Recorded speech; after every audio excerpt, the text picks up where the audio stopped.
আজকের দুনিয়ায় সবচেয়ে আলোচিত প্রতিদ্বন্দ্বিতা আমেরিকা বনাম ভারত। রাজনৈতিক চাপ, অর্থনৈতিক দ্বন্দ্ব আর কূটনৈতিক বার্তা সব মিলিয়ে খবরের শিরোনাম এখন দুই মহাশক্তির সংঘর্ষ। আমেরিকা চাইছে বিশ্ববাজারে নিজের আধিপত্য বজায় রাখতে, আর ভারত দাঁড়িয়ে আছে নিজের আত্মনির্ভর শক্তি নিয়ে। দুই দেশের সম্পর্ক একদিকে সহযোগিতা, অন্যদিকে প্রতিযোগিতা, যা আজ বড় খবর। আজকের বড় ইস্যু হলো trade O tariff.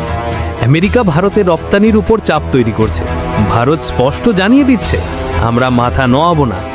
Don't like it, don't buy it. জয়শঙ্করের এই এক লাইন আজ আলোড়ন তুলেছে বিশ্ব কূটনীতিতে।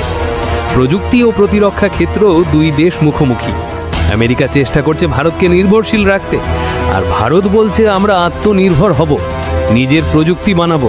চাঁদে চন্দ্রযান হোক বা সীমান্তে অস্ত্র শক্তি, ভারত দিন দিন এগিয়ে যাচ্ছে।